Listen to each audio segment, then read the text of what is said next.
My name is William del Pilar, the conservative Latino, and I'm with Big Fat John at your service. I never say Big Fat John. I like the term Girthy. I don't know why. It makes me uncomfortable. That's why I like it. It gives me douche joke. Okay, fair enough. Look, I'm down with that. If your goal is to make me feel uncomfortable, then yes, that is the proper phrase. I have no shame. In fact, a good friend of mine, or my parents' friends, special forces guy, this guy has some hell of a war stories that he told me. Well, he's passed, but he's a super macho. And I would do that jokes and he didn't like it. Now he's older and I'm a man now. So we would look at it equal. So I gave him the hug. I love that old guy. And I grabbed his ass. Never seen a man freak out and jump as high as I have. Oh my God. He must have thought you were a Mo. Well, the whole point was I just knew how uncomfortable. I'm not going to say he's homophobic. I'll say it. Maybe he was homophobic. I don't know. Well, I would hope not, considering things I know about the family, and he would too. But I mean, nothing bad. Just I know what you mean. Okay, I got you. But because he was a great man, he is one of those great unsung heroes that served this country. Panamanian. He lived for the Army. It's probably where I get some of my patriotism from. I mean, that's just and we won't go into it. We got a show to do, but sure. As so much history in a different country, you just look at this country differently. But let's get to it. Absolutely. Tonight, Dwayne Haskins, rest in peace. Britney Griner, still locked up. CamNewton, can you just shut the bleep up? And Big John remembers GilbertGottfried. R.I.P. Gilbert. And let's just jump right on into there, Big John. Sure. Dwayne Haskins. There's been a lot said about Mr. Haskins. He's become very controversial. In fact, I would dare say that he is the biggest football controversy we've had since Colin Kaepernick. Obviously not at the same level, but this is kind of blown up. First of all, let's give a hat tip to Miss Sydney Henderson of USA Today, with the story, NFL quarterback Dwayne Haskins hit and killed by dump truck. Here's what we know. And I want to pass it off to you, John. Sure. Tell us a little about how he died, and then I want to talk about his history. Yeah, so first of all, a tragedy, no matter how you look at it. Young man, 24 years old. He would have been 25 shortly. When the reports first broke, William, all we knew was he had been killed while walking on the interstate. Interstate. I didn't know about New York, but the interstates out here, 4 wide, and there's never not a car crossing that spot. Exactly. That's what makes it so weird, right? And even more so at first I said, well, maybe he was walking on the shoulder and someone got hit, like sometimes people get hit when their car breaks down when they're on their shoulder and they're not careful. But this one said, no, he got hit crossing the interstate, which was, again, very right? And it was right after a practice, I think. A teammate, Chase Claypool, said he was the last one to talk to him. And well, he was down there doing work with Mitch Trubisky and I forget who else, but some Steelers were down there, off-season work, I think on their own. Yeah. And so struck and killed. And obviously a tragedy, super tragedy. But yeah, so there was some mystery surrounding it. But then, as things come out, there may have been some other people involved. We don't know, by the way, it's not been, I don't think, confirmed, William, whether or not there was another driver that he was trying to help or not help or the driver who may have been inebriated. Inebriated, yes, drunk. Inebriated. So there's a lot of uncertainties here, but at the end of the day, the final tragic fact is that a young man lost his life, probably needlessly. I don't think there's probably. He lost it needlessly. Needlessly, you're right. My bad. He did lose his life needlessly. I mean, there was no reason for it. But as usual, William, it's not just what happened, but what happened after it happened, right? Right. And before we do that, I'd like to set it up so people know who Dwayne Haskins is. And You're right. It's always a tragedy, and we'll talk about it here. Clay Travis of Outkick made a couple of great comments on how we look at that situation, Yeah. depending on where in life we are. But I want to set it up with his college and his pros, because when I researched this, I was like, "Whoa, extreme from both ends in terms Yes. of greatness to failure." Yes. And on the side of failure, that story was yet to be finished. So it's Right. not like he would have ended up that way. Right. So I set us up with that in terms of what about college? Ohio State, right? Ohio State, he had a great one season, basically, as a junior. Just an incredible season, 50 touchdowns, rocket arm, very athletic on the field. Well, he can make you throw from anywhere. Yeah, he literally was Justin Fields before Justin Fields, you know. So had a bright future. There were some questions whether he needed another year as a starter because he only played the one season essentially. Right. So it was one of those situations. Well, did he show enough talent to justify him going to the NFL a year early? As is usually the case in these situations, the kid chose to go for the money and say, "I'm coming out early," right? Because everyone projected him to be a number one pick. As a matter of fact, most people had him going to my Giants that season. But it would have been a role reversal. That would have been a role reversal because we'll get into that in a bit. Yeah, like initially, a lot of mock experts had him going to the Giants, and the Giants pulled the fast one by using their number 6 pick on Daniel Jones. Haskins fell to the Redskins, and at the time, a lot of people said that was a huge mistake on the Giants' part, that they should have taken Haskins, that he was the better athletic quarterback. And by the way, maybe that would have been true in a different environment. Certainly, Daniel Jones is no great shakes. But anyway, so Haskins went to the Redskins, really had a rocky start. And you might say to yourself, well, he's a rookie, seven TDs, 7 interceptions, kind of looked lost at times. But that wasn't the disturbing part with when you're playing for Ron Rivera. The disturbing part was the reports coming out that he wasn't necessarily a good teammate. He wasn't focused. He didn't put in the hard work at practice. He wasn't necessarily the most studious player, especially for a quarterback. Well, he didn't have issues with his teammates as much as they couldn't understand him. So in terms of the habits he was picking up, right? Because they all talked well. In fact, that was one of the confusing issues about him. Everybody, you kind of like him. He's personable. Oh no, he was very personable. Right? Again, maybe I misspoke. By being a good teammate, I mean not doing the work necessary to elevate the team. In terms of a person, I don't think anyone said, "Oh man, I can't stand him." I think it was more the case of, "Man, he let us down again." You know, he just didn't come through again, you know, that sort of thing. Well, I don't think they said it like that. He probably had his detractors who saw the same thing. I mean, you're talking Rivera, but if I remember correctly, Jay Gruden put him in the game. That's what it was. Jay Gruden wanted Daniel Jones, who the Giants snagged, but he's a local kid. You know, and at the end of the day, they're like, "Hey, we draft a local kid. We're going to be able to have more sales." And Haskins was a local product there, and let's face it, overruled. And he had the hype. Yeah, exactly. Daniel Jones did not have the hype. Yeah, exactly. And Snyder overruled him though, and it didn't matter because Jones did not fall to them anyway. Right? So they got him, but you know, I just gotten more fiercer with this belief, John. Don't throw your projects into the fire. Yes. Because, and what I mean by that are these small school kids. It's like Malik Willis.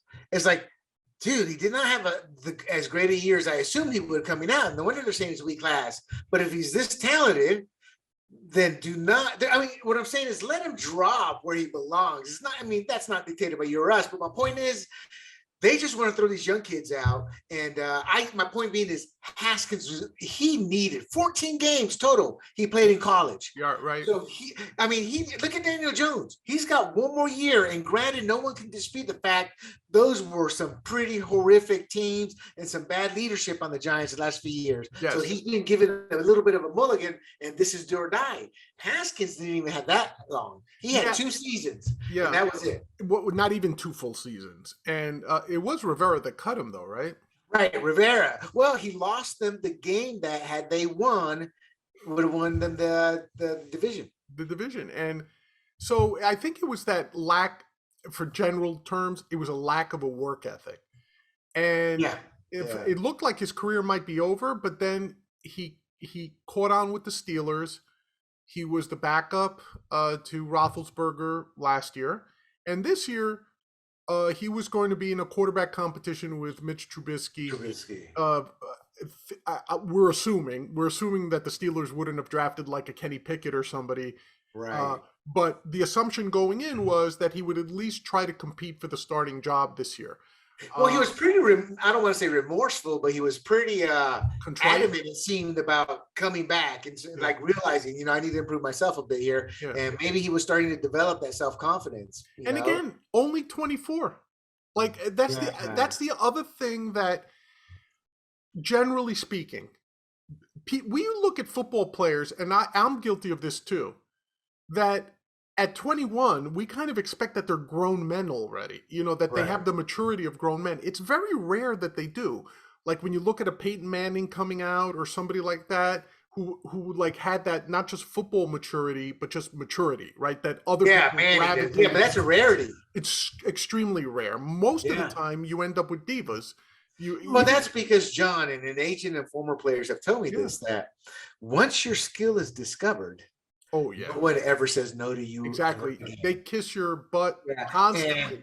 And once the game ends, lives come crashing down emotionally, mentally. And now with the way CTE, the way science is starting to diagnose CTE, it's like, God, there's a massive, they're getting multi-millions, God bless them. I don't care. But then you kind of have to weigh, am I going to live long enough to really enjoy all this? Well, yes, that's a great point. And also, here's the other point most people don't think of. The human brain is still developing till roughly the age of 25, 26. Right. The human body too, right around 26, 27, 28. People don't realize that type of stuff. And but more importantly, the brain. So when you start to think about these kids being immature, especially at the beginning of their career, their brains are still developing. I know it sounds almost like you should be talking about babies in that manner, but it's also been one of my sticking points in general about why is the age of consent almost universally 18? Because they assume your development. Yeah. And maybe back 200 years ago it was. Well, I think it's because the physical development is outpacing the mental development at that point. You're not the first to have mentioned that. I think I saw that on the Sci-Fi Channel. I'm kidding. Okay. I'm laughing. Okay, so let's get to it here in terms of the controversy. Yes. I'll let you handle it, but my take is, you and I grew up in an era where if somebody passed, our parents didn't even tell us. We kind of knew. Shut the bleep up and don't say anything that you're thinking of, because you're going to say something bad or stupid, and the man is dead. That's how we grew up. You kept your trap shut, period. And I'll be the first to say social media has changed that for the younger generations. But even for people in our generation, I'll haul off and say stuff sometimes now, because it's kind of like it built up in me so much. I'm like, bleep you. And so it's a very, it's a situation where people, I think, are just really out there mentally when they're on social media. Yeah, there is something to be said about that. Well, first of all, there's definitely a generational distinction in that regard, in the sense that people of our generation, and I'll take it even a bit further, people of our generation who may perhaps have grown up in a city like New York, where people are notoriously, especially from my generation, sarcasm was a way of life. Insults were a way of life. Four-letter words flow freely. You know what I mean? I think that's not just New York City. That's how our group was. I think we were the last generation. Right. And so you take us, and then maybe you take someone like me who's so much a free speech advocate, and you put me in front of people who want to monitor everything I say. My first reaction is not just to be against that. It's to go entirely in the opposite direction. So people who knew me during my Wall Street days don't recognize me now. Because on Wall Street, I was the picture of professionalism. Always wearing a nice Brooks Brothers suit, never used any foul language, always used the high vocabulary, made it a point no matter who yelled at me, I would stay calm and speak in my nice radio voice and just calm them down. Now, I can't wait to unleash a barrage of four-letter words and curses and screams at anybody who crosses me or tries to tell me what to say. Well, in your defense, to push back on that, I don't think I've ever heard you go crazy with the cursing, but I've seen that fierceness in some of those posts. Yeah. To the point I'm like, dude. Yeah. But anyway, though, William is always reeling me in, ladies and gentlemen. Yeah. Like even much like my program director at Sirius when I had my show, where every Monday after my weekend show, William, I got that call. We need to talk about what you said. For a year, I got that. Okay. Tell us what Adam Schefter said. You're right. Adam Schefter, in reporting the breaking news. Now remember, breaking news of Haskins' tragic death, tweeted out. He said Dwayne Haskins was struck and killed, quote, comma, struggled to catch on with Washington and Pittsburgh in the NFL. He was 24. He would have been 25. Right, now, right. I don't view that as offensive. Maybe slightly out of taste, slightly, because he's mixing in football with breaking the tragic news of his death. So I view it as maybe it could have been worded better, but I didn't see anything inappropriate, and I didn't see anything that would certainly have merited the avalanche of pushback and outrage that Schefter received.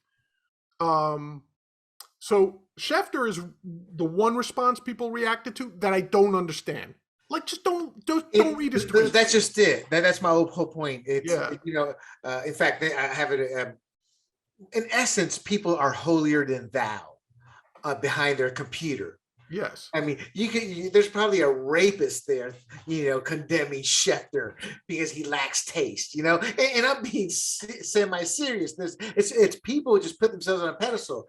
And so here was and we also live in this odd world, so these people are empowered and they have the power to back it up, and there's nothing that happen to them or any consequences, so they go worse and worse. So they just attack him as if he's the greatest sin that have ever evolved, so it was just over the top. It was so, like, look, you could have just said, like, if in my typical, like, if I were to reply to Schefter at that point, I would have said something like, dude, really? Did you? Well, see, that's the only type of response. I mean, it's that minor to where, like, you need to mention it. Like, come on, man. Yeah, exactly. That's the way I viewed it. Yes. And Travis Clay actually said it best. Is what he was trying to do was do a little Twitter limited obituary in terms of encompassing what his football career was and the fact he passed. And that's where you're like, dude, this isn't the obituary, it's Twitter. It doesn't work, Yeah, and there's something to be said about the expected professionalism of a professional writer, news writer, journalist. So if you and I got on Twitter and we had tweeted that, nobody holds us to that standard, I would hope. Oh, no. And again, going to what I say, the people who had those standards have said 10 zillion worse. They're the ones yelling at you. Yeah. But anyway, so that was the first tweet that got horrible pushback. The second one was actually by GilBrandt, 90 years old, I think, right now, William, former Cowboys executive. John, I know GilBrandt. I mean, he probably wouldn't remember me, but in my time, I always ran into him when we talk. And in fact, the lesson that I learned about GilBrandt, never give him your mobile. At the time, they called it cell phones, Never give him your cell phone. I mean, they still got cell phones, but anyway. I mean, don't give him your number or don't give him your phone? Don't give him the cell phone. Hey, can I borrow your phone? And I'm not thinking, I got you. Next thing I know, I'm like, where's Gil at? 20 minutes later, man, bastard had made a damn long distance call, and I had been warned that's what he does. And then does he have a salary? And in fact, it was an insider from the Philly area. Well, he's an insider now, but we came up together. He's the one who warned me of it. But anyway, so you're right. He's a 90-year-old man, and former Cowboys executive. Is your parents and my parents' generation, and that's old school. They kind of say it, and he comes from that old school mentality. He says it how not necessarily for effect or anything. He just says it because that's what he knows of the person. And at 90, really, who cares at that point? If you're 90, say whatever you want. But here's what he said. Exactly. Here's the one that I think he did too. He doubled down, and this is the one he doubled down on. He said, they told him, meaning Haskins, don't under any circumstances leave school early. You just don't have the work habits. You don't have this. You don't have that. But what did he do? Left school early. Anytime anybody dies, it's tragic, especially when you're 24 years old and you've got your whole life ahead of you. Maybe if he stayed in school a year, he wouldn't do silly things. Now, this one I find totally like no need to write this. Oh, right. I find this to be not even what Schefter did, which was stating a fact. Like, he struggled with the Redskins and he hoped to continue his career in Pittsburgh. Those are facts, okay?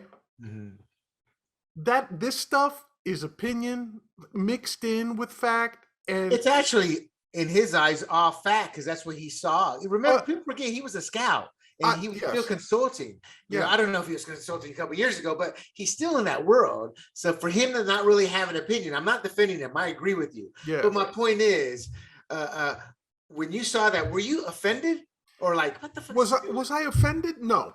Okay, hold on. And that's my point. People of the morality, they're offended. There's a certain power to how you're offended versus, kind of bugged me. It's like if you're offended, it's deep. It affected me, you know? It's how much is that, Mr. Therapist? You know, I need to cut you that check for. Well, that's what you get when and that's how they're saying it, and that's how they're using it. And that's what I find offensive. Well, listen. When someone, it used to be, at least for us growing up, the word offense, I took offense. You're right. That means it was a personalized insult. Yeah. For example, that's what our moms used to give us. Exactly. In other words, I'm very difficult to offend through social media, right? And by the way, I'm not claiming to be a comic, but I think I have a comic's mentality in that you could say almost anything to me. And especially if I get the impression that it was meant in the context of a joke or a snide comment, I might reply to it. I might go back and forth, but I don't get offended. I don't ask that anybody be blocked. I don't ask that that people lose their jobs or anything like that. Like, look, last week we talked about Louis C.K. and one of the comedians that you mentioned as complaining against him had a tweet. Jen Kirkman had a tweet. I quote tweeted her and put the word accusers in quotes, right? Meaning like, because my position is Louis didn't really do anything wrong, right? She blocked me. She didn't even, and by the way, the thing that I find astonishing is she's a stand-up comedian. So for someone, you know what though, John? You probably are one and you can count on two hands how many people would think Louis did nothing wrong. Yeah. No, but my point is, for someone whose living is dependent on the ability to go up and say what you want without people shutting you down, for her to take offense like that on a non-personalized level is astonishing to me. So, you know, GilBrandt I'm sorry, one last thing. Maybe people should be outraged at what he said, but not take offense at what he said. So, for example, tell him like, oh crap, you should have, what's he saying? Okay. What's he doing? You know, like, no. Okay, here's a little, no pushback, but here's another angle. Yeah. Because I researched this story, and I think you figured out I do research in depth. What GilBrandt said was true. And I'm not saying this to hurt Hastings. What I'm saying is people are trying to say, well, don't put a 90-year-old man up there. Well, for one, GilBrandt, even when I knew him back then, he was extremely sharp. But that means nothing because, years have passed. However, if the NFL still has him on, and he's not just on one show, he does a lot of pop-ins, pop-outs, he must still have it together at 90. And some people do. So I mean, look at Trump, look at Biden. Whatever you may think of one of them, one can be coherent, the other can't anymore. So my point is, I don't question him being 90 as much as what was GilBrandt commenting on. So, for example, was he on there? And Clay Travis again pulled this. He just got my mind thinking because it's so common sense. Right.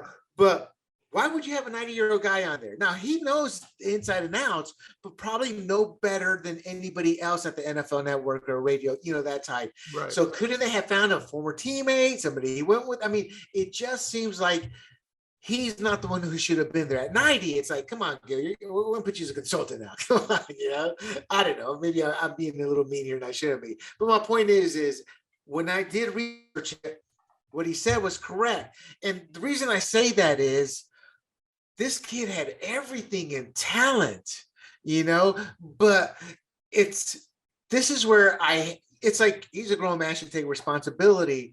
But the truth of the matter is, a lot of his downfall is only 14 games. The adults weren't able to convince him. And then once he got to Washington, he had the world against him. He had a coaching staff that did not want him, right? Because he was forced on him by ownership, overruled him. So he didn't take the proper step to learn. But I don't think Jay Gruden's staff. It just seems to me that everything went bad and the team was partly to blame. I guess I look at it like this: it's a Dan Snyder team. When's the last time Dan Snyder ran? When's the last time Washington has done anything? I don't disagree with you. He did face adversity. He didn't handle it well. And look, he fell into the trap that a lot of really talented athletes fall into. They think their athleticism can overcome everything. Right. That's what some suspect. Right. Like, hey, I've got a rocket arm. Who cares if I throw it into triple coverage? But what's the one thing every rookie says as soon as they hit the NFL? Man, this game is a lot faster than it was in college. Yeah, and listen, just on a very, like when I played football in high school, going from junior to senior, you were like, wait, how did these guys get to? I've never seen anybody this fast in my life. I mean, when I played special teams, my first kickoff against seniors, and I went to hit somebody, and by the time my arms moved from my chest out 6 inches, the guy had juked me and was by me. It was like, and I was like, who the hell is I was so unprepared for it. I can only imagine the difference of playing, say, in a small college. Now, he played at Ohio State, but and then jumping up where even the worst corner on the other team was the best in college at some point, right? But the thing is, they say that in the pros, there are no bad players. Yeah, the worst player in the pros is still pretty damn good. Yeah. But anyway, GilBrandt, well, let's leave it like this, because there was actually a racial component put by a writer, which made no sense. But that said, in honor of Hastings, this isn't the time for that. It's about understanding we did lose someone who seemed to have realized. Like we said earlier, a report came in that talking about there's not enough information yet, but saying that in a drunk woman may have been with him in the car. And but your take, where the maturity level and the growth and things, and you're saying that it's across the board for those athletes of every race, color, or creed, because there's nothing that's going to discriminate about how hard you get hit on that field when you got the football involved in the play. Yeah, but the racial angle on this befuddled me. I'll be honest. Oh, me too. I saw some of those. No, actually, I'm lying. It did not befuddle me, because this is what I have come to expect. Everything, dude. You know what? I know it. It's a multi-billion-dollar industry. The race industry. Yeah. So, racial conflict is a multi-billion-dollar industry. You're absolutely right. But let's leave it like this: a life taken too soon. A young man. I don't know who he was as a man off the field, and I never met him on the field. But all I know is what was reported, and I look at it from this perspective. He was working his way back up. And he left it in a positive light versus what he had to deal with earlier. Yeah, and I would say that to everyone out there, like, at the end of the day, if you're a Redskins fan and feel he disappointed you, he's still a 24-year-old kid. Think of yourself at 24 if you're older. Dude, when I was 24, I could sling it. Boy, I was one of the better players on John Madden. Okay. Britney Griner, still in Russia for allegedly breaking the law. Yep. and the WNBA is now gender hustling. There's, and I'll rehash some of this so people remember who she is. We did talk about her once, but in essence, she plays for the Phoenix Mercury. She's a stud basketball player. In basketball circles, she's extremely well known. Probably the same as a star player in the badminton circles is well known in the badminton industry. But outside those industries, not very well known. I'm saying that sarcastically because part of the storyline deals with the conspiracy theory. Who'd ever think a conservative guy would be accusing the leftists of a conspiracy theory, But, she's a stud. She's well known in WNBA circles in terms of being a star, Olympic gold medalist. So what happened? John, you want to say this is down your road, Mr. Libertarian? Look, basically she was playing in Russia because she was earning a lot of money in Russia. Right, she was a star player for the Russian league she was in, right? Right, but John, I think she was actually earning maybe 2 to 3 times more in Russia than she was in the States. Yeah. That's an important point to remember. Definitely. She was earning great money in Russia, and that's why she was there. She had an opportunity to earn a lot more money. So she got stopped at the airport with CBD, cannabis, which, listen, we don't need to go into the chemistry. The point is, it was a banned substance. It was foolish for her to have it, trying to cross an authoritarian government. Right. The only thing to mention on that is it's not CBD in the sense CBD doesn't give you that high. Right. But the point is, it's banned. So she should have known better. But anyway. That's alleged. Yes. Don't try to take my girl down yet. that's what the Russians are holding her on. Yeah. So basically, and this was when Putin, before he invaded Ukraine, I believe, but as he was gearing up, so there was international pressure and stuff. So basically, she became a propaganda piece almost, right? Well, that's what you're alleging. I'm poking fun. It makes sense, but we really don't know yet, do we? Yeah. So she's still in jail, basically. There's been almost no movement. But what's interesting here is that somehow, to your point, William, the WNBA is taking this opportunity to, I believe the phrase you used was gender hustle. Gender hustling. Which again sounds like a song. The hustle. Yeah. Gender hustling. Do the gender hustle. I wish I could dance. Exactly. Yeah. But basically, you taking the opportunity to push forth the mythology of a gender wage gap. Well, okay, before you get into that, because it's about money. Yeah, she's at the top of her game. So let's do her some justice, because I kind of just said she's a stud, and I shouldn't have said that. I don't know what the female version of stud is in terms of how to say that. But anyway, I don't think it makes a difference. She's not the wife in her relationship. Yeah, well, yeah. With that, there's a libertarian take, people. With the number one, she was a number 1 overall pick in 2013. Mm-hmm. She's averaged 20.5 points and 9.5 rebounds per game this past season. She led the Mercury to the WNBA championship in 2014. She's a 2-time WNBA Defensive Player of the Year, 3-time Russian National League champion. I don't hear them calling her a Putin supporter. And 4-time EuroLeague champion who won 2 Olympic gold medals. So obviously, financially, she is, if not the top female player in the world basketball, then close to it. But not just what does that mean money-wise? Yeah, just not even financially. I mean, just as a player, she might be the best player in the world. In women's basketball. So, yeah, there's no doubting her credentials and her accomplishments as a basketball player at all. I wouldn't think. Right.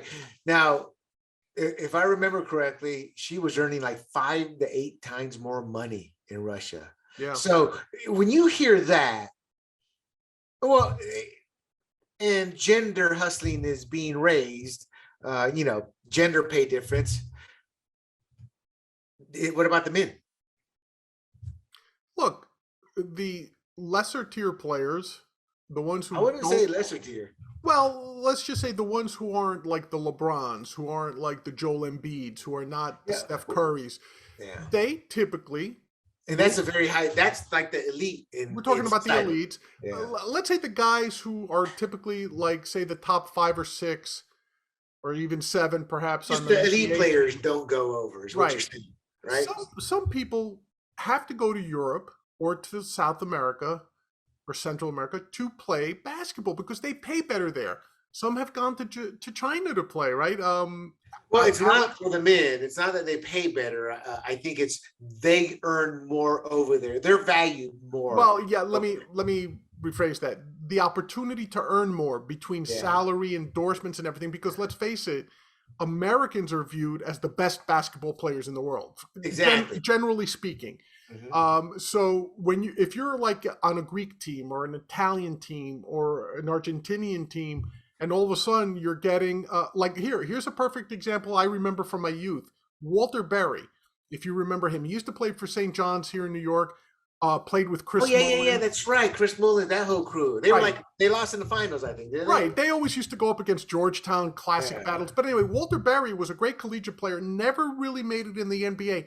He made a ton of money in Europe because he was a star in Europe. Yeah. Like here, he was very average. In Europe, he was a star. And the fans over there loved Walter Berry. And there's guys like that there now, right? Exactly. So men have to go through it. It's just that men are perceived as stealing money from women somehow because of this ridiculous gender gap myth that's hold on. Let's realize he's talking about the WNBA here in the States in terms of but I'm saying not overseas. See, overseas, I would still wager that the men's game probably pays better for one. Oh, right. I mean, I wouldn't argue, but they're never going to make a case in right.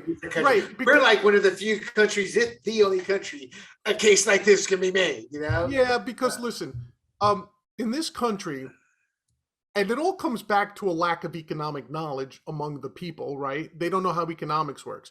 You and I, being small business owners, being people who have tried to build a business and make your payroll and everything, we know one thing. William, if you and I write an article that you give it a year and nobody's reading it, are we paying that writer the same as the guy who gets 80% of the page views? No. And we don't care what color they are. My heart tells me yes. Yeah. We don't care what color they are. We don't care what race they are. We don't care what gender they are. We're like, this person makes money for us. They are more productive. They will be paid according to their productivity.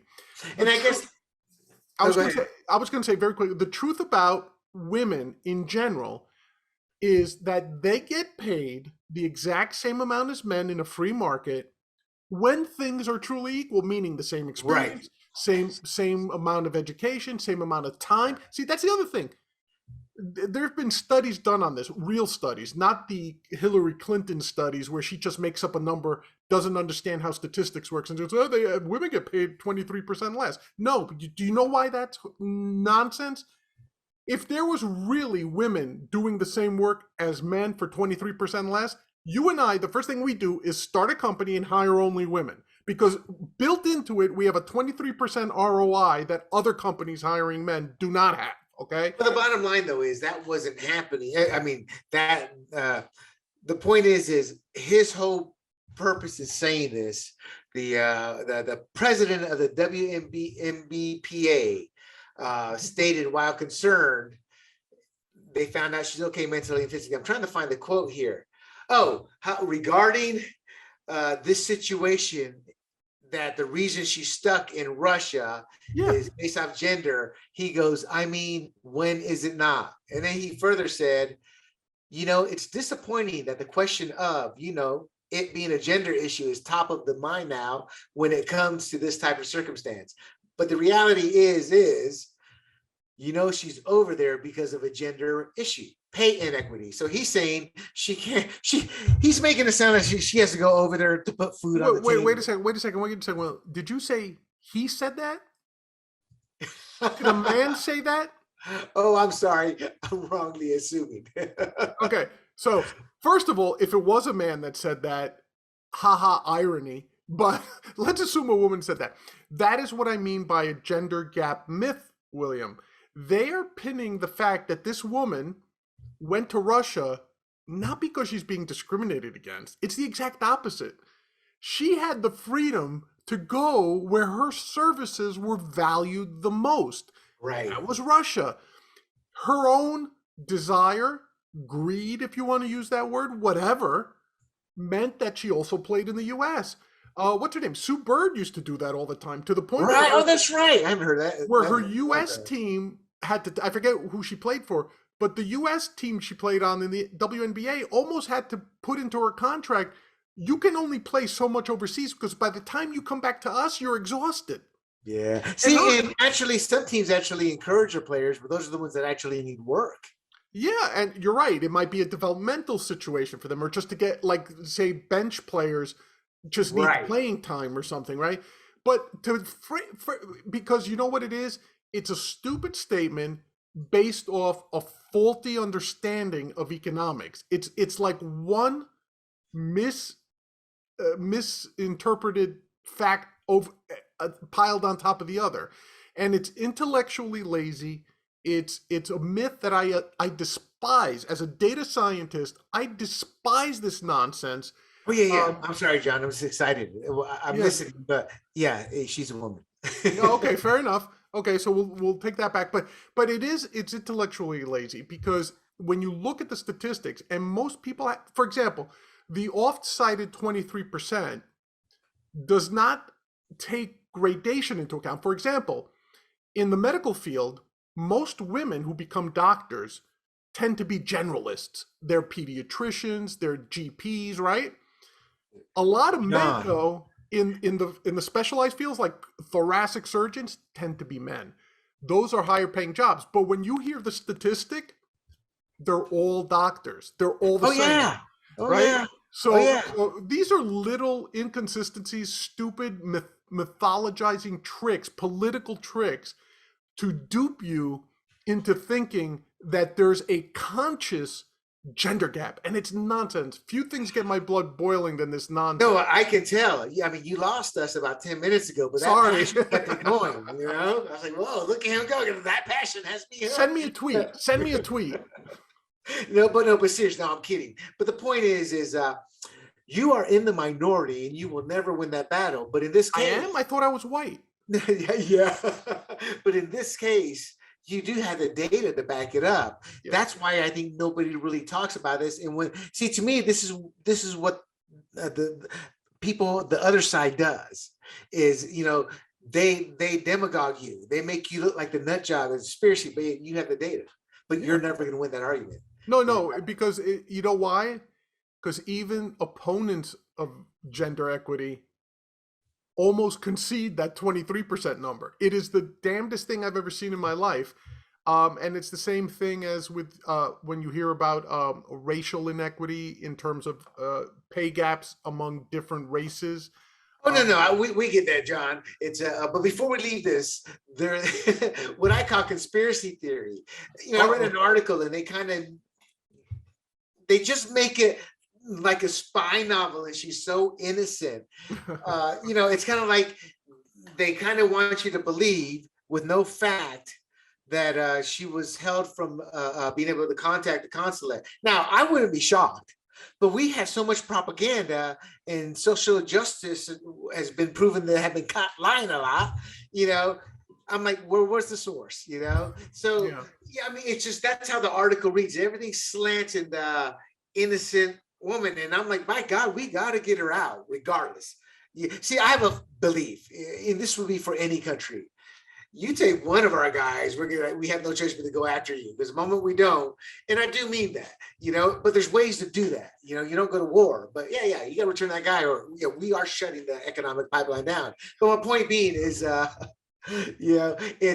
they're trying to make her look the innocent, and nobody has come out and denied and said, and this bothers me because I'm like, this is the nuance of life.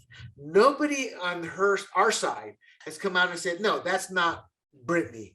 That's not her. She would never do that. No, there's no way in hell. I haven't heard that once. And I kind of find that stunning in terms of how I look at life. To me, that's like a clear-cut sign that, well, maybe she had it, or she likely had it. Because there are bigger ponds the Russians could have gone after than her. I agree with you. I think, look, do I think she likely had it? Yeah. And look, maybe she was unaware of the laws. I think that's pretty stupid. No, 7 years. I mean, maybe she Yeah. was, but what, 7 years she been playing Something like there? that. See, I don't Yeah, think yeah. ignorance is the issue here. I think she knew it. She probably thought she could get away with it, or she thought it was no big deal. Maybe she thought if she got caught, she'd pay a fine or something, or they'd just confiscate the stuff. Who knows? But like, listen. For example, if I take a trip to Thailand, I ain't bringing in any weed. They kill people for that, Exactly. But I right? like your ignorance take Yeah. because that leads us straight into CamNewton. Oh But my before God. we get to Cam, let's hope for the best that Britney does get home Yes. soon because We need. being a part of war, it's just there's no words for that. Yeah. Yeah. I Yeah. agree with you. Yeah, I like. Listen, as a libertarian, nobody should go to jail for Yeah. any Oh drug. yeah, yeah, Right? yeah. That shouldn't be illegal from the get go. And But with cannabis now, the medicinal purposes they are finding for it, I don't know if it works.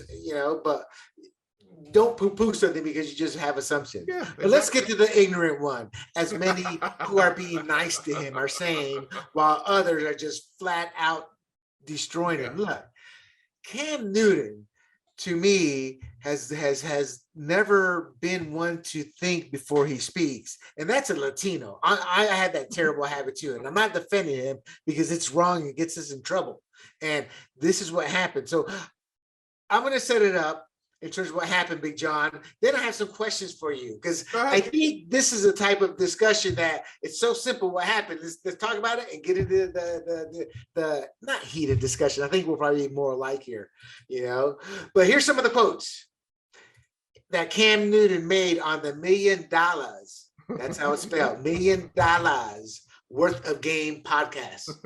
Some quotes. Yeah. I had a perfect example of what a man was in my life by my father. Okay. Said, my parents have been together for 36, 37 years now, and it's a beautiful thing. I grew up in a 3-parent household, my mom, my father, and my grandmother, and I knew what a woman was. Not a bad bitch, a woman, or not a bad bitchy woman. I'm assuming it's bitchy. Mm-hmm. CamNewton. Now, before we go into the other quotes, I get exactly what he's talking about. He's talking about the one income household Yeah. where the mother's job. See, this is when we'll get into it later, but I'm like, people are assuming that it's a set way where the woman was a servant. And I can see that, but the woman's job of being a mother, raising the kid and keeping that house tight, Right. it was the culture back then. And the reason I don't take offense to it is, man, my mom took pride in the house, it was their job. And Yeah. as I'm older, and you with numbers will agree, there's a financial cost of that job. Sure. And it's not cheap. So I think that's what he's talking about, being the one dual income, having a mother there, having a father who was a provider. They had their roles, and even that didn't go well, it seemed like. What do you think of that quote? Look, What's he trying to say? listen, I don't know what he's trying to say exactly. I can guess. And again, here's my take. I wasn't offended because I never get offended at this stuff. Was I outraged? Absolutely not. I grew up in one of those households. My mother never has had. My mother's 82. She's never That's had. right. She's The never. humanist. Yeah, she's a humanist. She's never had a job outside the home. And isn't a humanist the one that we see on TV shows? The guy who's killed 12 people and killed the guard while he was taken to prison. That's who your mom's defending? No. Yeah, my mom thinks that no matter what kind of horrible killer you are, like it's hilarious. She'll always turn to me and say, I bet you he wasn't like that as a kid. I bet you if he had the right mother, like she has that outlook in life. So But in essence, it's fair to say your mom was CamNewton's mom and your dad in that relationship. basically, yeah. And so if you asked me, and I'm married to a professional woman, a scientist, who works and is outside the home and all that stuff, right? And that's how you met her. You were both practicing your jobs, right? Absolutely, yeah. Ask me to this day what my ideal wife is, and I'll go back to someone who stays at home, cooks for me, cleans for me, doesn't yell at me, doesn't nag me, is kind of pretty, right? Like I'll have all that stuff. Now, I can think that, and if you asked me my true opinion, that would be the woman I paint. Like I don't want an idiot, but yeah, what person doesn't want someone to wait on them hand and foot? It's like, like it's a natural human reaction. Now, having said that, that's why I don't take offense at it. And if that's what CamNewton is looking in his life, as long as he's not beating anybody up, he could go looking for the rest of his life. Do you agree he was pretty much describing a patriarchal household? Absolutely. And I would challenge anybody who has offense to that. It's like, what is it that you're actually offended at? Well, I'll just say he got flack for it all. There's some who even give him flack like that. Like, how dare you talk about that old, terrible, evil, vile? Well, that's what I was going to say. Now, ask me if I thought it was a good idea for him to say that. Yeah. And I'd say the answer is no. But hold on. So here's the saying quote: "A bad bitch is a person who is just, girl, I'm a bad bitch. I'm doing this. I'm doing that. I look the part, but I don't act the part." Newton said. Right. And there's a lot of women who are bad bitches. And I say bitch in a way not to degrade women, but just to go off the aesthetic of what they deem as a boss chick. Joe, what do you say there? Because I didn't quite understand the final line there. I think I understood what he meant. Who knows, right? But certainly the word bitch coming out of the mouth of a lot of men, like for example, Patrice O'Neal used to do this a lot. I found myself at one point in my life doing the same thing when describing women, not calling them bitches. Yeah, I had to say, chill out on your wife, man. Exactly. Bitch, colloquially, especially in the urban settings, became a way of talking about a nagging woman. Typically your wife, your wife or your girlfriend, you would say, "Oh man, my bitch is really getting on me this week," and it was almost like you didn't even think what the word meant. It's just something you said. And so hold on. What you're saying is you're saying that's how Cam Newton used it? No. So I'm saying that when CamNewton says these types of women who are bad bitches, first, I think he's mixing his metaphors. So the first instance where he goes, these women who call themselves bad bitches, he's referring to the self-description that some women use when they think they're in charge, right? So they'll be like, "Yeah, I'm the baddest bitch on the planet," right? The mean girl. I don't know if mean girl's the right word, but it's sort of like they've co-opted the word bitch as a source of empowerment. Right, but I think Cam's referring to the mean girl. Well, I think that's where he mixed his metaphors, right? So I think initially he started off by talking about these women who have recaptured the word, the way Richard Pryor used to use the N-word up until a certain point, because he used it in a comedic sense to take away its insulting power. At least that was at the beginning of his career. Is that what he said? I did not know that. Yeah, well, listen, his first two albums had the word on the cover, right? Well, I was younger, so Richard Pryor.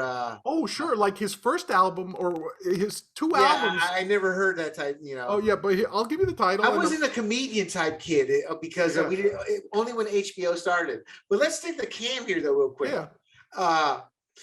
So I think he mixed up the use of bitch. He's just meaning that he's describing a mean girl. Is in essence what he's doing. I think a bossy girl might be a better description. A bossy girl. Nah, because when he's talking a bad bitch, that is not bossy. That's just a mean woman in his eyes.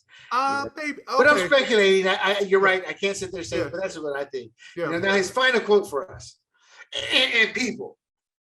Big John and I would never say this. We were taught not to talk like this. But like John said, and I'm a sailor. I've seen this, heard it, whatever, yada yada. But you don't say it about. That's why Trump's comments never irked me, and I'm sure you defended him on that. Okay, his final quote: "A woman for me is handling your own, but knowing how to cater to a man's needs." I think a lot of times when you get that aesthetic of like, you know what, John, it's not even worth finishing, except for this. When she's acting like the boss bitch, he comes back and says, to put her in her place, he goes, "No, baby, you can't cook. You don't know when to be quiet. You don't know how to allow a man to lead." And that's when I heard that, I'm like, I'm looking around like, boom, am I far enough away from CamNewton so the lightning doesn't hit me too? Right. Because, I mean, in essence, he is wanting the patriarchal household. Oh, sure. It's obvious. Now, he was hammered for that. Should he have been hammered I see it two ways. Tell me if you agree, disagree. Yeah, he should have been hammered for how he said all this. But me, I hammer him for being so ignorant to say it like that. Right. But two, what he's trying to describe is a household that actually statistically has been successful. Yeah. So I agree with your take. He was dumb to say it out loud, and especially in a non-comedic context. Like again, Patrice O'Neal used to do this. He used the word bitch. He would talk about men being in charge and being better than women. But you got the idea that he was being funny. And you also knew from his relationships that all women adored him. Most women that knew him adored him because they viewed him as someone who said, yeah, I'm the man, I'll take the lead, and that's the way I want my relationships to be. But he wasn't like, you can't work, you can't go out, or anything like that. That's the... Well, he didn't say that, but at the end of the day, we can surmise his thought process of a nuclear family is a patriarchal family. Yeah. Now, so fairly attacked for how he said it by the media, by the social justice. How he said it, yeah. How he said it, it's fair enough. Certainly fair enough to get a response. Yes, absolutely. Man, I tell you, Big John, I actually agree with that take. Well, it's pretty much the same take. Yeah. But there was another point I wanted to make. But okay, that's it. Is our PC culture denigrating a man's ability to speak freely on life and propping women can say anything? So I believe women can say anything and get away with it. I mean, just like where society's gone sexually, etc. I'm not saying it's good or bad, but they can say anything. But if Cam had said that properly, I think he'd still get hammered. Do you think I'm right or wrong? No, I think you're right. I think he could have used the most proper of language. And if he puts across that he thinks it's a man's world, as James Brown used to sing, he'd be in trouble. Yeah, there's no doubt. There's no. I think Newton sees himself as a provider in that role. He might be, yeah, or he look. Even if he viewed himself as like, hey man, I want to be taken care of by my woman. That's my view of the perfect relationship. Okay, that's his favorite relationship. And you know how he said it poorly. I'm like, yeah, we fill each other's needs up. You know, she tells me what to do. Like, yeah, I love her, whatever. Okay, why do you do that? Because she's my wife and I love her. Yeah. What I'm saying is, it's like, everything has to be seen from a certain way. When the reality is, you treat each other the same. You just have different jobs. Now, divorce is up. Kids, look at the generations. But anyway, we think Cam was an idiot for how he said it. Right. But we get what he said. And again, I will tell you from a statistical standpoint, those marriages tend to be more successful. Well, if by successful you mean that they tend to stay married longer, you're probably right. No, in terms of the kids.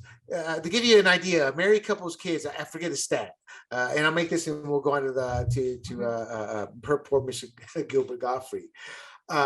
But in the military, people don't realize there's a lot of gangs on the bases. Oh, okay. And the parents that are together the most, they don't travel as much, their kids come out better because there's no father figure. Statistically, it's shown. So that's what I mean by statistically. When there's two parents there, you're going to succeed much more. Well, but what you said is true, but that's not always good. You know? Yeah, but statistically, what do we say? I think we're saying the same thing, because if you're married, odds are there's the father in the home. So yeah, the longer there's two parents, the better. Well, that's what I mean. Married, traditional, being married, man and woman. That's what he's referring to.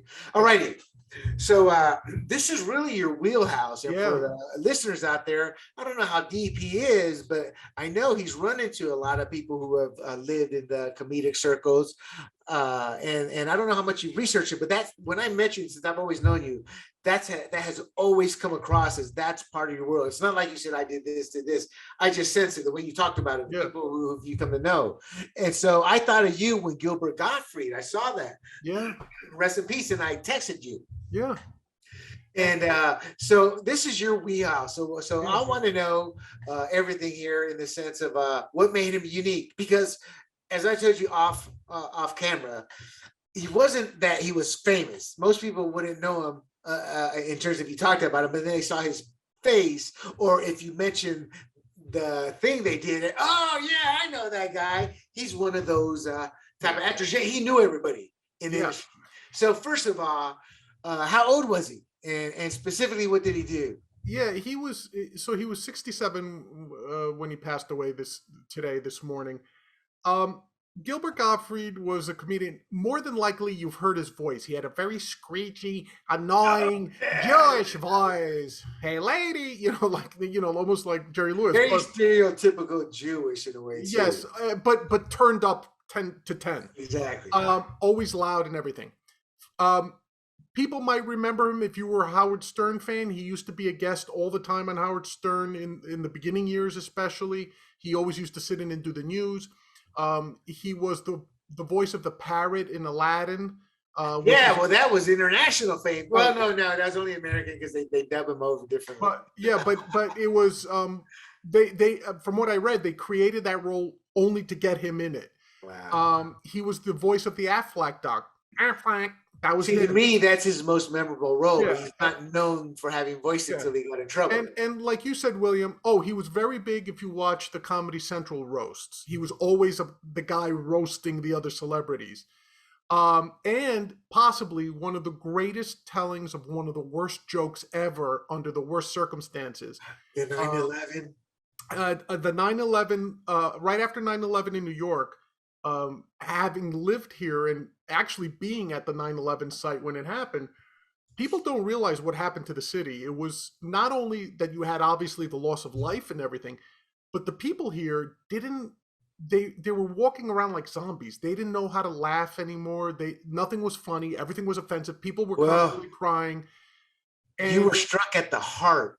You were struck in the heart unexpectedly. And let's be honest, you New York Cityers are an arrogant bunch. And I don't say that in a negative or positive way. I admit it. I got relatives there. Yeah. And to have that type of mentality, that self-esteem as a city, as a culture, because you may be white, black, you're going to have your identity battles that the media portrays, but at the end of the day, what's one thing y'all always agree on? I'm a damn New Yorker. Yeah. Oh, yeah. So that's, to me, that's why that happened. I just think psychologically, that's a great point you bring up. Yeah. And people were walking around like, oh, man. So there was nothing going on in the comedy clubs. There was nothing going on in the nightclubs. So Comedy Central put together a roast for Hugh Hefner. They flew him out here. Club. Yeah, he agreed to it. And all the proceeds were going to go to the 9/11 relief funds and all that. So the comedy, and you could tell if you watch that, the audience was very on edge. Like they would politely giggle or something, but nobody was really laughing. So Gilbert Gottfried got up and tried to do a joke where he said, I was on my way to California, but I have a connecting flight at the World Trade Center. Does anybody know if I'm going to make it on time or something like that? I heard it might be canceled. Oh my God, the boos that rained down on him. People were in the audience yelling, not too soon, you know. Like, dude, too soon. Yeah, and that's the other thing about Gilbert. Never afraid. Watch his roast of Donald Trump. Not afraid to say anything to anybody. He was fearless. I love that. That's why he did a 9/11 joke. He was fearless. And he did that like wait to say I have a connecting flight at the World Trade Center. Literally people saying too soon, no jokes. And you could see he was flustered. And this is in the movie The Aristocrat. So all of a sudden, he goes from booze, and without missing a beat, he goes, a man, a woman, and their family walk into a talent agent's office. And if you know anything about comedy, he was beginning to tell the filthiest jokes ever written, The Aristocrat's joke, okay? And this joke, its whole purpose is, this is what one comic says to another comic. It's almost never said out loud in front of an audience. It's always performed for other comedians. And almost like the inside joke is, how long can you keep cursing and being filthy without repeating yourself? And then the punchline is exercise. Yeah. Too. And the punchline is always, what do you call this horrible act? And the father leans back and goes, The Aristocrats, you know, and that, so the joke itself is actually a shitty joke, but the process is what comics love. Gilbert Gottfried. Yeah, you know what? Gilbert Gottfried was funny, but you know what you said it's about the process. Yeah. There's some comedians who pass away, and I'm like, I've never heard of him. But then you talk to their friends, and he's a greatest gift that just was never discovered. And then you listen to them and like, yeah, you're stuck in that process and you're not funny. You know, but yet his peers would look at me like I'm a Loved him. stupid moron Yeah. because you just don't get that humor. Yeah, people loved Yeah. him. Look, But Gilbert Gottfried was a little of both, or do you think he was just literally funny all the time? I don't call him a genius because to me, a genius is being funny while also making you think. Oh yeah, Gilbert, George Carlin, Richard Pryor, Patrice Pryor. O'Neal, Norm Macdonald to some extent. But I put Gilbert at that tier right below it because he was always trying to make people laugh. Nothing was off limits. I mean, nothing. He was a Jew, obviously, and he was roasting Hasselhoff, one of my favorite jokes that almost no one remembers. David, and he goes, David Hasselhoff. He goes, I always read that you sold tremendous numbers of records in Germany. But like most numbers coming out of Germany, they're probably overinflated and might even be a hoax. I died laughing at that. Almost nobody in the audience did. And if you don't get the reference, was he in Germany? Hasselhoff was big in Germany. No. I mean, where did you do the joke? Oh, it was here somewhere. It was for Comedy Central. Yeah. But the funny part is, almost nobody got it. And if you don't get the references, he was making fun of Holocaust deniers who keep saying it wasn't 6 million Jews and it was more like 600 and it probably wasn't even 600. Like you have those idiots, right? And he made fun of them while still ragging on Hasselhoff and never broke. And you could see some people were like, what was that funny? You know, what's he talking about? And he was always like that. So I give him credit. The roast of Donald Trump, he literally referred to Melania as an Eastern Bloc whore to Trump's face to make a joke. You know, that's just how the culture was. I mean, that goes back to before the Dean, like Don Rickles. I mean, even today's social justice warriors know who Don Rickles is because they've been pissed at him when he was a 90-year-old man still busting out those jokes. Yeah. But and maybe that's a good, I'm sorry, that's a good way maybe as a comparison to the old school. Gilbert Gottfried and Don Rickles were both insult comics to the, I mean, yeah. and Gilbert was like, Don Rickles was not filthy. He never cursed almost. He would always make jokes, but it would be, I love the blacks, you know. Oh, and the way he'd say, the blacks, you know. The blacks. Like, I cringe now, just at it like he goes, ladies and gentlemen, Wilt Chamberlain. Those were some of the Dean Martin roasts. Martin roast, yeah. And I'm like, and they would look at him, and I'm like, you know what, John? As a flannel, I just would love to be in their head. What are you thinking right now with Don Rickles? Oh wow, they all loved him. Like I remember the one where he made fun of Mr. T at a roast, and I thought Mr. T might kill him. Because I had bought into the hype of Mr. T, and he said something. He goes, as Mr. T likes to say, "Who dare?"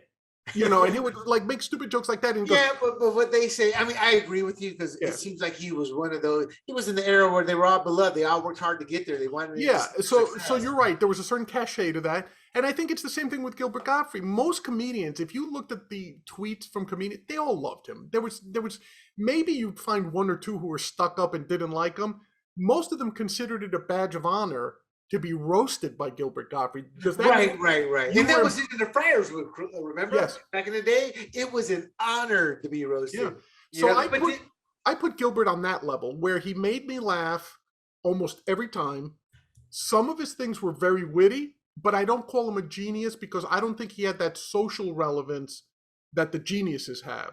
Right. But what about somebody like Jerry Lewis then? I mean, oh, Jerry Lewis is an idiot. I have no love for Jerry Lewis. You don't think he was funny at all? No. He pulled it off in there. I understand. I mean, don't tell that to a Frenchman. Yeah. Oh, jeez, yeah.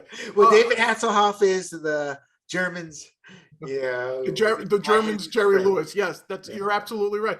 But Jerry Lewis is a great point because he was very successful. Like I can never take away success with Dean Martin. And that's my whole point is he's an idiot. I'm like, yeah, but that idiot, it wasn't just the movies, and it was his act on the road, which is what got him into the movies. Yeah. But then he succeeded. I think he did better than in Hollywood than Dean Martin after they broke up. Dean Martin may have had a longer career crooning. Who knows? I don't know. Yeah, and like it was a different era, and I don't think. But see, I'm also referring to stand-ups, which is a different beast than comedic actors, than sketch actors, than improv actors. Like I look at stand-ups with reverence because I view them as often being the leaders of social change. And they're the ones who hold us up to a light. So Lenny Bruce is the perfect example, right? Lenny Bruce wasn't really all that funny. If you listen to his material now, he really wasn't all that funny. But I heard his material when I was a kid, and I didn't get it because I was too young. But it wasn't funny. It wasn't fun. I don't think he was very funny, but he was very important because of the way he used the language. Richard Pryor is the perfect example of someone who was controversial. Like we were talking about it before. Oh, he's funny though. His first album, or one of his first albums, was called "This is Crazy." Dude, and why do you have to say that word? Because I'm quoting what was on his. He put it on his, right? I just want to clarify for the audience. That's all. Don't worry, it probably got beeped out, William. But what I'm trying to say is, that he used that word for a reason, and it wasn't to either degrade or to get a cheap laugh. Right. He used it to show how ridiculous that word was when it was used in anger, and he took that power away.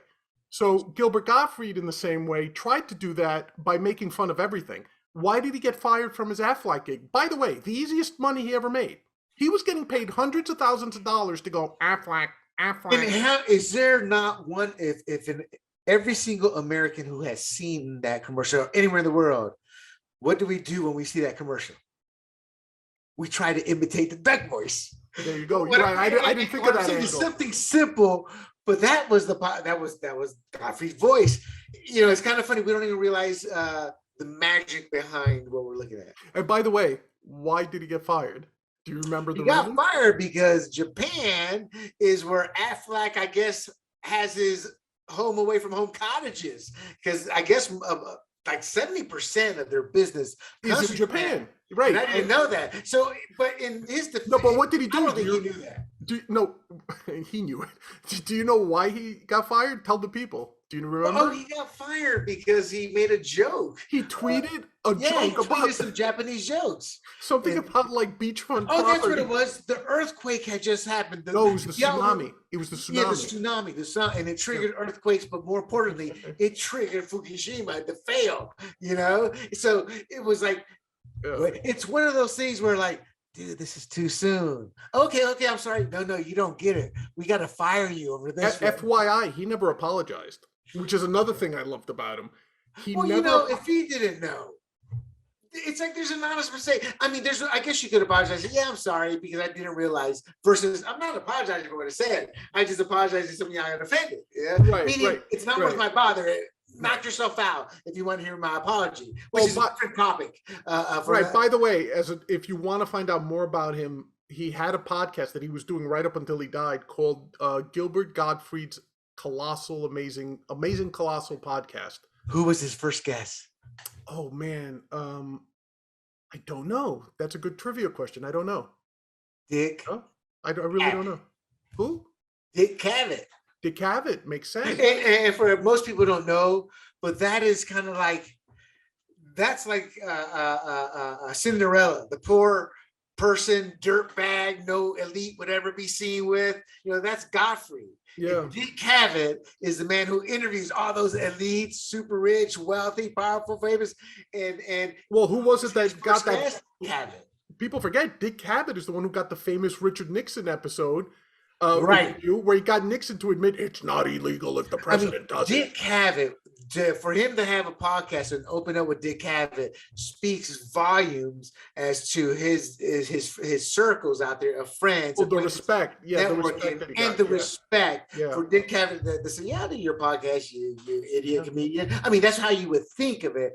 Because it's his agent saying, "You got to do that, Dick." But that's more like Dick. Yeah, dude, it was funny because I went to see him in Caroline's about 6-7 months ago. He came on the bill, and I said, "Oh, I got to go see him," because I had never seen him live. And I went to see him, and I remember thinking it wasn't his strongest show because he wasn't as energetic as he usually is. Maybe tired. And now you can't help but thinking like, so when was this? About 6-7 months ago. Oh, that's exactly what it was. Because they said this was in fact, we should have opened up with that. They have a nice little quote here about him. Myotonic dystrophy type 2. It's a rare disease. It affects the heart. Right. And it gives you muscle weakness, pain, and stiffness. And it sounds like it's not really serious for most, but if it lasts longer than it should or whatever, it can trigger all these things including cardiac arrest. And it's just a sad case because it's not the myotonic dystrophy type 2. That's how you say it. That killed him. It's the ventricular tachycardia. Yeah. But that's triggered by the previous thing I said. Yeah, that's the arrhythmia that's caused, I think. Yeah. But so that makes sense though, with the symptoms. So so we know it's Aflac duck. We know he lost that because he pissed the Japanese off. Yeah, and I mean, he was in a lot of other bit roles. He was in Beverly Hills. Right, but I wanted to ask you, what do you know about him before we end this? Is what do you know about his SNL? Look, SNL, nobody knows who the main members were except for the most main ones. Yeah. But that was not a nice experience for him, was it? No, he didn't even last the season. So what's interesting is SNL, people view it as this, oh my God, because they're thinking of the John Belushi days. Right. Or the Eddie Murphy days. Or the Eddie Murphy days, right. But Saturday Night Live almost has a tradition of turning away talented comedians because they are so tied up in politics and backstabbing. Jim Brewer, Gilbert Gottfried, Sarah Silverman, he's a bald-headed guy. Louis C.K. The bald-headed guy. Larry David, the guy who wrote Seinfeld and has Curb Your Enthusiasm. He was a writer and bit player there for a while. So there was all these guys that later went on to do great things, but it was the attempt to put a corporate structure on these loose cannons, and it just never worked. I always got the impression, John, it was more to do with politics. Sure, it's like they had the jockey to see who's, and then obviously when somebody got a little famous, they got more of their stuff in. Well, why did Norm Macdonald get fired? The famous story, because he made fun of OJ. He made fun of OJ nonstop. But that's a politics. No, but that's what I'm saying. Like, think about this. They told him, Dick Ebersol, who ran NBC, said, OJ is a good personal friend of mine. Don't make fun of him. Just ignore the subject, all right? And every Saturday night you would tune in. I would tune in just for this. On News Update, Norm Macdonald would come on and talk about OJ the murderer, OJ the killer. Tim Meadows has a classic. He's playing OJ and he's back. It's great to be back, Mom. Great to be back, whatever. So then he's diagramming the play. As he's slowly diagramming, you're listening, but you're watching what he's writing. He's writing I did it. I did Tim Meadows pulled it off. So well. But that was an approved skit. Yeah. That was good. That went live. Norm Macdonald got fired because Dick Ebersol finally said, "I've had enough," and he told them, "You're not funny anymore." And he had Lorne Michaels. Now the funny thing is, Norm Macdonald, of course, didn't care because he was like Gilbert Gottfried. He was from that generation that money really wasn't that important to them. It was the ability to be honest. So Gilbert Gottfried probably fell into that thing where they were like, okay, you got to make ha-ha jokes and funny jokes and not offend anybody and all that stuff. I think, John, he comes across as this nice guy. Nobody's ever said a mean thing. That's the type of scenario. If you're not strong to stand up, hey, this is funny for yourself, or if you're intimidated because some of these are comics you admired, it's easy to be pushed to the side, but I don't think they tried the corporate structure. That's why they brought Lorne back. Because Lorne left and Lorne didn't care about the structure as long as they showed up to work. Yes, there were people afterwards he stopped working with that he wanted to do movies with because they couldn't not show up, whether sober or not drugged out. So, I mean, that was kind of his line, or like what you said. What I'm saying is that's Lorne also was, I think he's a reformed alcoholic. I could be wrong. I don't know, but a lot of comedians who went through SNL, they don't have nice things to say about him. Oh yeah. Have nice things. But because, dude, it's Lorne against them. Lorne is the management they hate because he's the one who's actually holding it back. Because when Lorne came back, he had final say. And I'm not defending SNL. I haven't really enjoyed it since the first 5 years, and then I've enjoyed sessions of years. Like I loathe Will Ferrell's politics. And it was such a stupid skit. Him and Sherry O'Terry doing the cheerleader. Just so there's been periods, but since they left, I don't even bother. Yeah, Yeah. I don't watch it now either. I'll, like, if something's funny and it goes viral on the internet, but I haven't tuned into Saturday Night Live. I'm not exaggerating, maybe 20 years. Holy mackerel! Now that hasn't been that long for Yeah. me. But any final words on a man you actually looked sounded to me when we talked to you? Yeah, I love Gilbert Gottfried. Rest in peace. That's all I have to say. It's he died young, 67. It's not that old for today's lifespan. So yeah, R.I.P. Gilbert. Yeah, and may he rest in peace. And John, it's been a little long show. Longer. We got into some of the heated discussions. Who think that CamNewton will get us so hot? It must be that church lady outfit he wears. That was one of the Twitter responses. I look for a man who doesn't dress up like he's going to, like my mom going to Sunday church. That's a good one. But it's a great show as always, John. People, do not forget to visit us at www.sportsgrumblings.com and please share. Also, it's great to have you. It's great to be on with you, John. And until next time, y'all have a good night. Good night, Senor Pilar. Good night, big girthy John.